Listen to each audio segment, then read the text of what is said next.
Allez, bonjour à tous, j'espère que vous allez bien. Aujourd'hui, revue de marché, on parlera du Bitcoin dans un premier temps qui pump. Ici, plutôt une belle journée, on retrouve de la volatilité. Pas surprenant, on est lundi et souvent on a des grosses contractions le week-end pour exploser dans un sens ou dans un autre le lundi. On parlera bien sûr d'Ether, hyper liquide qui casse à la hausse, on va attendre la clôture daily, mais c'est plutôt pas mal ce qu'il est en train de faire. On parlera bien sûr ici du marché US et on terminera par trois actifs que l'on a demandé d'analyser, MX, Render et SUI.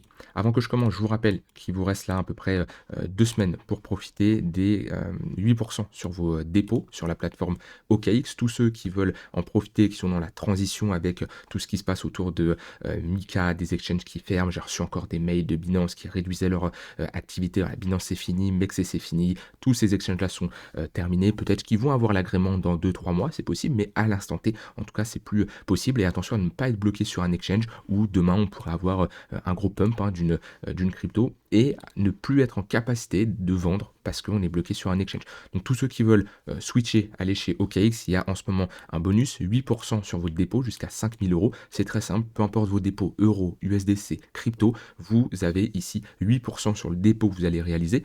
Ça se cumule en plus avec les précédentes campagnes qu'il y a eu. Pensez juste à bien activer la campagne sur l'application OKX, vous ne pouvez pas la rater, c'est la page principale, avant de réaliser un dépôt. Si ça vous intéresse, je vous laisse cliquer sur le premier lien en description pour arriver sur cette page-là et pour vous inscrire. Allez, je commence directement ici par le BTC, on retrouve de la volatilité, pas surprenant, je vous le dis depuis un moment comme quoi on a une faible volate, on voit qu'ici on a un flash violet, un début de retour de la volatilité, il faudrait que ça soit confirmé dans les prochains jours, mais en tout cas, si ici on commence à avoir une confirmation bullish et que les prochaines bougies vont dans le même sens, on est peut-être pas loin d'avoir ici une cassure de notre range par le haut. Je vous rappelle qu'on arrive à la fin de l'été, on va attendre d'aller encore 2 semaines avant qu'on retrouve des volumes, qu'on retrouve de la volatilité. Or septembre, c'est pas le meilleur mois en général pour les cryptos. En général, les cryptos, c'est plutôt pas mal octobre, novembre. Donc à voir le mois de septembre comment il se passe. Si je me rappelle bien, lors du dernier cycle 2022, je me rappelle plus comment il avait été le mois de septembre. Mois de septembre, il avait été plutôt plat. Ouais, plutôt plat. Tout le mois de septembre ici, on avait eu un pump dump, mais après il avait été plutôt plat. Alors après, c'est pas parce que il s'est passé ça il y a 4 ans qu'on doit absolument refaire la même chose, mais dans tous les cas, c'est plutôt simple, hein. De toute façon, je vous en parle depuis un moment, faible volat, on peut s'attendre à un gros mouvement. Ce qu'il faut surtout surveiller, c'est les extrémités de notre range. L'extrémité haute, elle est plutôt simple à déterminer. L'extrémité basse, techniquement, d'un point de vue price action, elle est ici. Si on prend les volumes, elle est un peu plus haute, vers les 61 000 $. Puis il faut attendre une cassure nette de ce range-là pour parler de changement de dynamique. Mais en tout cas, si on commence à partir dans un sens, là on a un gros flash violet qu'on retrouve sur plusieurs unités de temps. En weekly, on flash également en violet, en daily aussi, en 4 heures, c'était le week-end. Le week-end à chaque fois c'est pareil, hein. Vous regardez, hein, chaque samedi dimanche, hein, c'était le cas ici. Là on devait être un samedi dimanche, voilà, c'est pareil. À ce niveau-là, tous les week-ends, on a un flash violet et un retour de la volatilité le lundi. On le voit ici, hop, le lundi directement, on retrouve cette volatilité, cette fois-ci à la baisse. Ici, pareil, c'était le week-end et le lundi, qu'est-ce qu'on a fait? Grosse volatilité, pareil, à la baisse. Cette fois-ci, c'est à la hausse. De toute façon, c'est souvent comme ça. Pourquoi le week-end, on a une faible volatilité? Parce que les marchés boursiers sont fermés, d'autant plus avec les ETF maintenant qu'on peut acheter et vendre des cryptos par les ETF. Ça a renforcé aussi cette faible volatilité le week-end. Donc automatiquement, tout ça, ça a des conséquences. Et on le voit bien que souvent, samedi, dimanche, on s'ennuie, clairement. Et c'est surtout le lundi qu'on a un retour de la vol. Donc voilà en tout cas sur le BTC. On repasse au-dessus du POC, c'est plutôt pas mal. On peut revenir chercher ici les 65 000 $ qui est notre extrémité haute, la value area high à ce niveau-là. Et si on commence à y aller, il faudra vraiment surveiller dans cette zone comment le marché va se comporter. Au final, là, on est dans un gros range et on a marqué ici un range moyen terme. On le voit bien à ce niveau-là, où quand on retourne chercher les 63 000 $, à chaque fois, on a une réaction acheteuse, hein. On en avait parlé comme quoi on avait un affaiblissement de notre tendance baissière, qu'on avait vu ça avec le MACD. Hop, on le voyait avec cette divergence haussière tout le long. On avait un affaiblissement du momentum. Ce qui nous manquait, c'est une impulsion haussière, un signal qui a été effectué en H4 à ce niveau-là, qu'on a cassé ce petit range à la hausse et qu'on a inversé notre dynamique. Ça, on peut le voir par le price action. On peut le voir également grâce aux moyennes mobiles. Le tunnel 15 minutes, ici, tunnel blanc qui fait office de résistance tout le long. Et dès qu'on casse, ici, inversion de notre dynamique. Donc c'est ce que je vous disais, on peut longtemps pousser à la divergence haussière. Ça ne nous indique pas un retournement de tendance, ça nous indique qu'on a un affaiblissement des vendeurs. Et c'est vraiment le price action qui vient nous montrer comme quoi on a un retournement. Donc pour le moment, momentum haussier sur cette début de semaine, à voir si ça se confirme. On n'a pas des grosses annonces économiques sur cette semaine. Donc voilà, ça sera pas, on a quoi vendredi, on a les PMI éventuellement, mais sinon ça reste une semaine plutôt calme. Donc si on confirme ici ce breakout court terme, qu'on maintient une tendance haussière sur les unités de temps intermédiaires, qu'on retrouve ici, si ça veut bien charger, des moyennes mobiles. Vous voyez ici pendant tout le week-end, un flash valley assez important. Hop, là on repart fort. Et ici, des moyennes mobiles orientées à la hausse. On a toujours cette volatilité en dimanche, fin de journée. On le voit bien, toujours. Elle arrive à chaque fois, limite. Avec, ça peut être pomme dans un sens, on retrace. Mais on a toujours ici un retour de la volatilité. Puis lundi, ça part bien.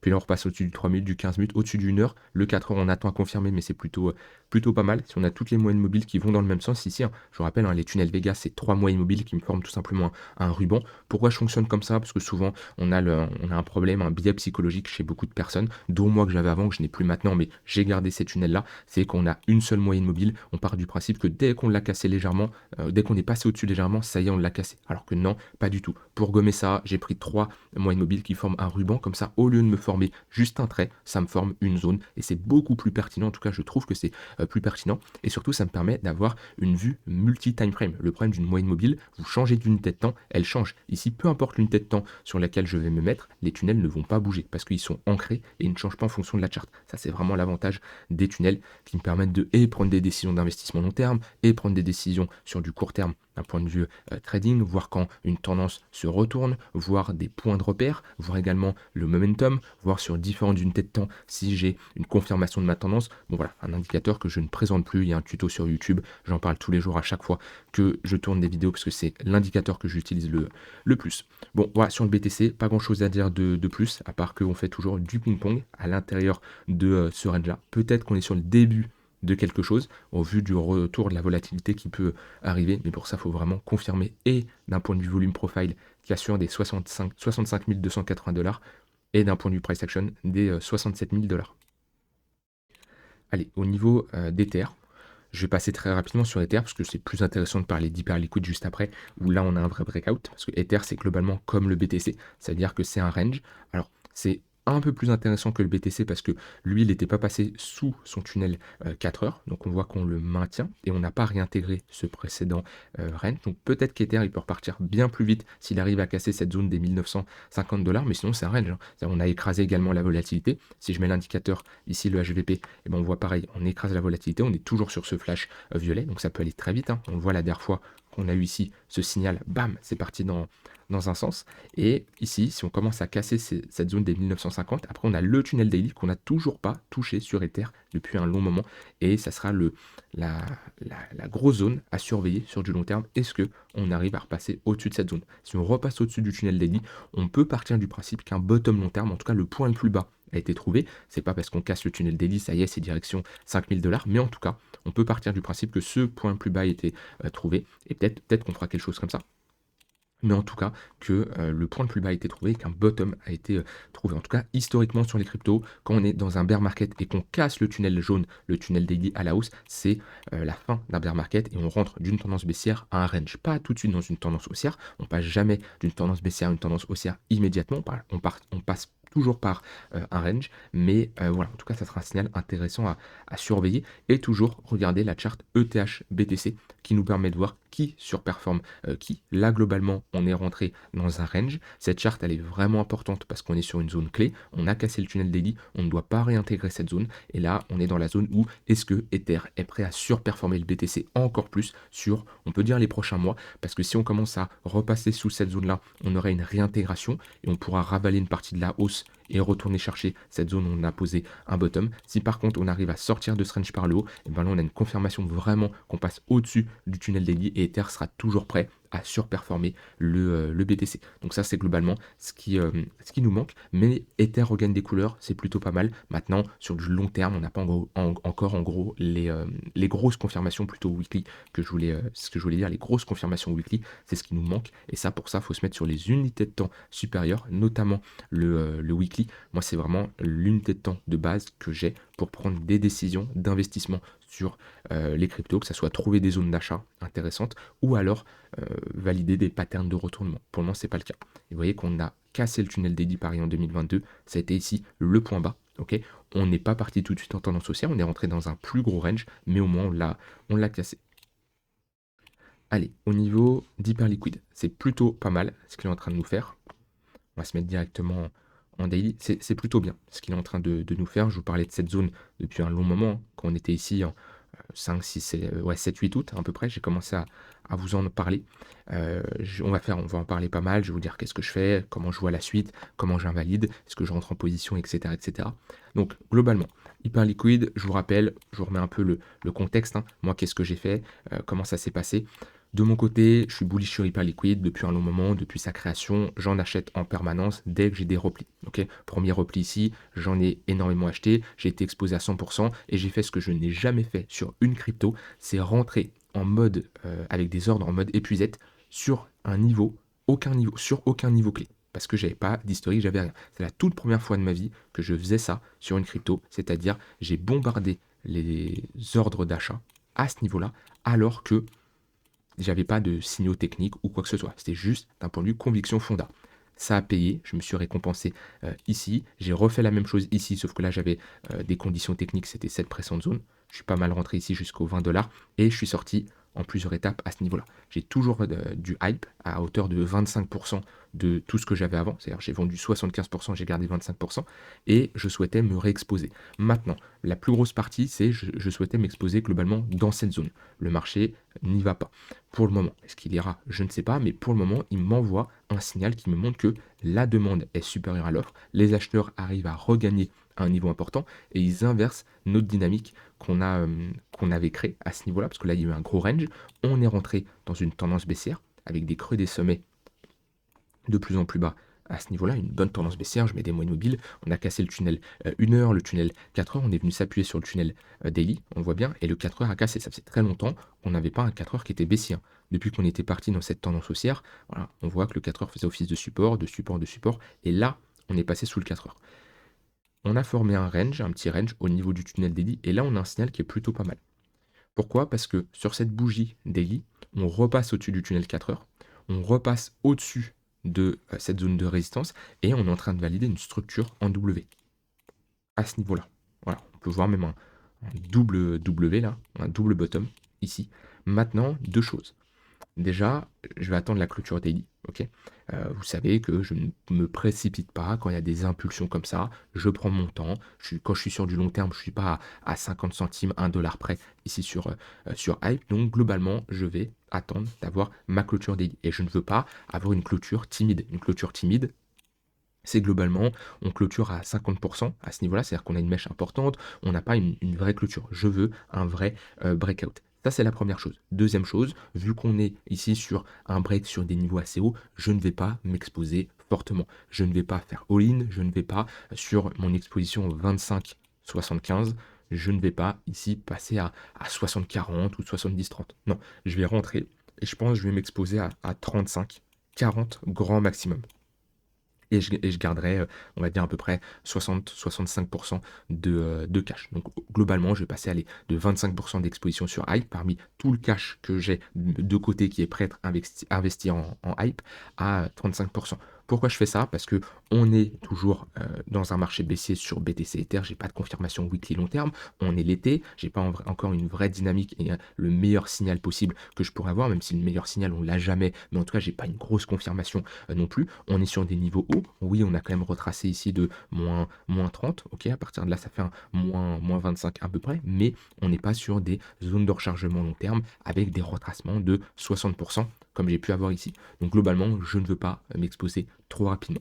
Et également, j'aurai ici une invalidation de mon côté. Si je m'expose sur ce break, ça va être globalement si on commence à réintégrer le range. Globalement, Si on repasse sous cette zone-là, sous ce plus bas qui nous a provoqué cette impulsion, je préférerais réduire mon exposition de mon côté, réduire globalement l'exposition que j'aurais prise à ce niveau-là. Ok, donc on va attendre la clôture daily, on va pas se précipiter et on va voir tout ça en détail. Je vous en reparlerai bien sûr dans les prochains jours. Ça fait longtemps que j'ai pas fait un achat sur Hype, mais c'est un petit ordre là qui sera exécuté parce que j'ai quand même un signal que je ne peux pas négliger, mais c'est pas le signal qui va me permettre d'avoir de grosses convictions. Voilà sur Hype. Au niveau du marché US, aujourd'hui on retrace légèrement, mais je vais passer pareil en revue rapidement sur le marché US parce qu'on a un peu moins de volatilité ici sur le mois d'août. Mois de juillet ça a été pas mal volatile quand même, début août aussi, mais là c'est plutôt calme. On retrace légèrement, rien d'inquiétant. Je pense qu'on va étendre ce range-là. Voilà, on était sur un plus petit range, on a fait une impulsion haussière, on réintègre. Bon, pour le moment, je vous ai dit, hein, tant qu'on ne repasse pas sous cette bougie impulsive qui nous a cassé cette zone de résistance, rien d'alarmant. Hein, tant qu'on ne repasse pas sous les 7600 ici, bon, c'est pas grave, ok. On a toujours des moyennes mobiles orientées à la hausse, on a toujours une tendance courte, moyen et long terme orientée à la hausse, donc faut pas s'en faire pour moi sur le SP500. S'il y a des dégradations, dans tous les cas, je vous le dirai. Au niveau du Nasdaq, c'est pareil, un peu mieux que le SP500, parce que lui, il a cassé cette zone, il est repassé au-dessus de cette polarité, de ce niveau de résistance qui fait maintenant office de support. On est plutôt dans un petit range ici court terme, et la prochaine zone à aller chercher, c'est les 31 000, c'est la TH. Au niveau des actifs que vous me demandez d'analyser, j'ai ici une analyse de MX, on va se mettre en mensuel. Bon, la chart elle n'est pas incroyable. On a eu ici un pump à ce niveau-là, bougie haussière de 158%. On peut le voir ici, hein. Je vous rappelle, petit tuto. Ça, je l'ai appris assez tard sur TradingView, mais quand vous mettez votre curseur sur les bougies, vous avez les variations en pourcentage à ce niveau-là. Donc, on a eu un pump ici, mais un pump and dump immédiatement. Donc, dans tous les cas, ça ne change rien à cette grosse dynamique baissière ici, depuis 2021, ou si je prends le plus haut. Et ici, on est globalement sur un moins 90% à peu près. On a eu ici une sorte d'exit pump pour réintégrer immédiatement. On reteste ce creux-là. Bon, honnêtement, c'est pas le genre de chart que j'aime. Quand on a des pumps aussi soudains, alors, bon, le pump est suite quand même à une phase d'accumulation. On voit que c'est structuré en W, mais on dump immédiatement. On est quand même sur une zone d'achat. On va pas être sur une zone de vente ici. On est revenu chercher notre ligne de coup. Ici, on a à ce niveau-là un ravalement haussier. Donc, c'est plutôt pas mal. C'est plutôt pas mal. Maintenant, ouais, ce qui nous manque ici, c'est une nouvelle structure en W pour inverser. Parce que là, les moyennes mobiles, ils ont pump et ils ont dump immédiatement, je pense. On les a recassés à la baisse. S'ils veulent bien s'afficher. Ah, vous voyez, on est repassé au-dessus du daily, du 4 heures, mais on est directement repassé en dessous. Et là, on a le tunnel daily qui fait office de résistance. Donc là, ce qu'il faudrait, à ce niveau-là, c'est retester ce creux-là et former ce type de pattern. Si on a ça, c'est un signal plutôt bullish pour retester, pourquoi pas, notre zone de rechargement de short 0,58, 0,786, parce que là, on est sur un VTOP. Les VTOP sont souvent amenés à être retestés, sauf si on est sur ici un actif qui ne... S'il n'y a plus d'intérêt, s'il n'y a plus tout ça, c'est possible, hein. Des fois, on peut être ici sur juste on est venu prendre ici les liquidités, on a chassé les stops, il y a eu automatiquement un short squeeze parce qu'on a enclenché pas mal de stops sur ce mouvement-là, et ensuite, il y a un désintérêt total, les vendeurs qui reprennent le contrôle et on enfonce. En tout cas, peut-être pas l'actif le plus intéressant actuellement au vu de la charte. Render, bon, render catastrophique, ça c'est, il y a beaucoup d'alcools qui sont dans cette configuration. Je sais qu'il y en a beaucoup qui me demandent des analyses parce qu'ils sont positionnés dessus et ils sont à moins 90%, ils espèrent un pump de 30-40% histoire de limiter la case, de récupérer un peu. Je sais qu'il y en a beaucoup qui sont dans cette situation. Attention à pas avoir de l'espoir, hein. Avoir de l'espoir, c'est pas trader, c'est pas investir, c'est pas un comportement professionnel quand vous êtes derrière votre écran, derrière votre charte, à vous dire s'il te plaît, faut que ça monte, faut que ça monte. Non, pas du tout. Donc, ouais, ici, c'est plutôt catastrophique, ok. On est toujours en bear market, toujours dans une tendance baissière, toujours sous le tunnel daily. Prenez ça comme point de repère, hein. Le tunnel daily comme point de repère, le tunnel jaune. On est quand même sur un niveau de support, donc on va pas prendre des shorts à ce niveau-là. On a plus de chances d'avoir une réaction acheteuse qu'une réaction vendeuse sur un niveau qui a déjà réagi une fois, deux fois à ce niveau-là.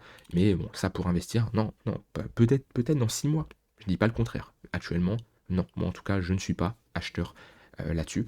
Et si vous êtes positionné, alors, mon but c'est pas de vous dire quoi faire, mais attention à ne pas avoir trop d'attentes, attention à ne pas vous dire. Et des fois, c'est des lignes comme ça, vous en avez beaucoup dans votre portefeuille, et c'est ce qui vous permet de ne pas avancer. C'est ce qui vous permet de ne pas prendre des décisions claires parce que vous n'avez pas l'esprit clair en fait. Avoir trop de lignes qui sont comme ça dans le rouge, où vous vous demandez à quel moment je sors, est-ce que ça va remonter, etc.